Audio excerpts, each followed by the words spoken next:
Hello YouTube, and welcome to another one of my videos. This is me, Zap, and this is going to be something I'm going to try and do here from now on, just doing some videos and stuff.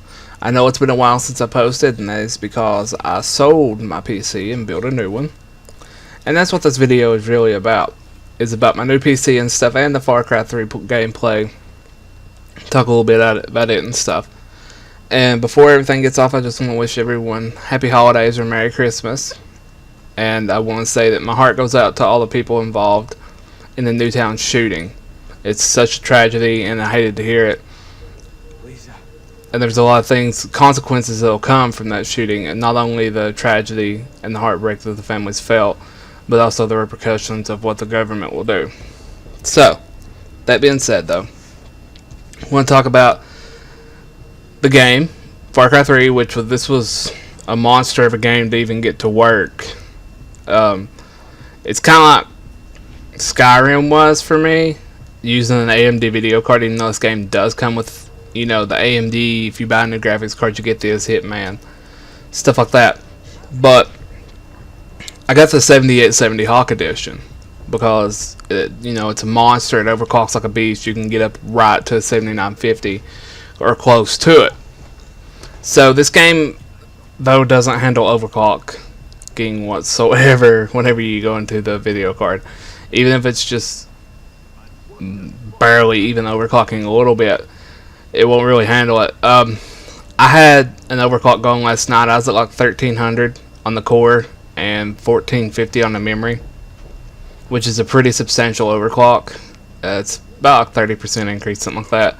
Playing other games such as League, which really isn't that very intensive, Saints Row the Third, Red Faction, and some other game that I've been playing. I haven't gotten Battlefield 3 up yet, just because it's a monster to download. After you install it, you still have to download like 30 gigs worth of stuff.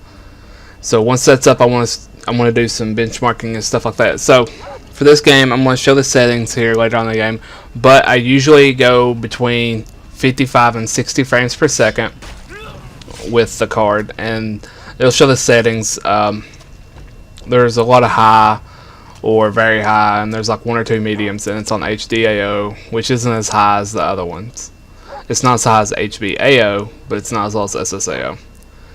And I don't think there's any anti-aliasing going on or anything like that. So even though this is what you would call a mid-range GPU, it still does really good.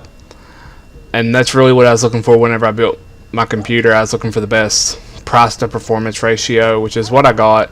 I put a 3570k in it, and then I put this GPU, 600 watt modular power supply, 240 gig SSD, and a 1 terabyte Western Digital Blue drive with an Asrock Extreme 3 Z77 motherboard, all wrapped up inside a half 912 case. And I was hoping that I would be able to get a video camera, because I really did want to do a review of me actually building the PC and stuff. Oh, and I also put an H80 cooler in it, which was the most aggravating thing I've ever done in my life, was trying to put that stupid cooler in. Because you have to put it in a certain way. You really need like 4 hands to do it. It's pretty hard to put in. I wouldn't say, well, maybe not hard, just aggravating. And I've got 16 gigs of g.skill Sniper 1866 memory with a cache latency of 9.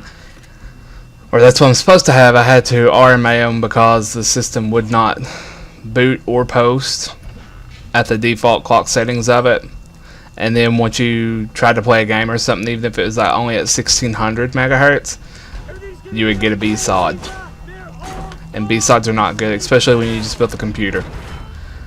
So this game, though, it's very beautiful. It's a beautiful game. It runs smooth on this. And just a system like this, I mean, if you was to build it yourself, if you included Windows, you're looking at about $1,500. To buy it, probably $17. So if you include Windows, that is. But I didn't, because screw Windows.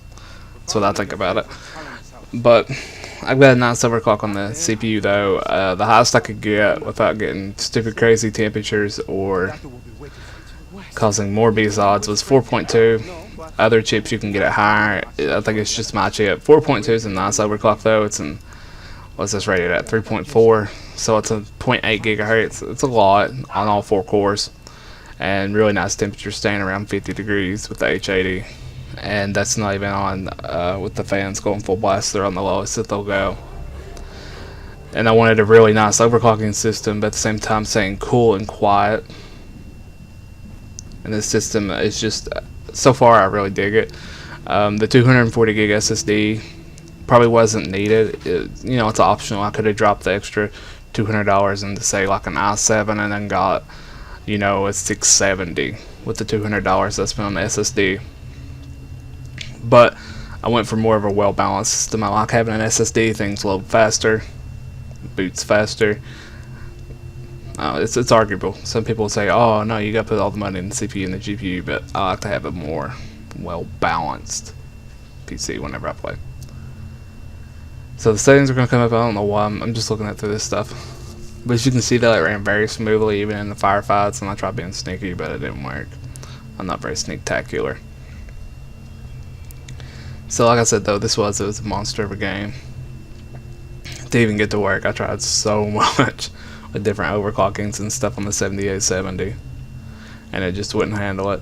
Even though I can't play it at the ultra settings, it's still at 1080p and still really nice settings for the video card. So here, hopefully, once I get Battlefield 3 going, I want to do some stuff with it, do some benchmarks, tell you what I got with it, and I'll put, you know, my description down in the video or whatever. The description of my PC in the bottom of the video, so that, you know, somebody, in case you was wondering, in case you was wanting a system like this.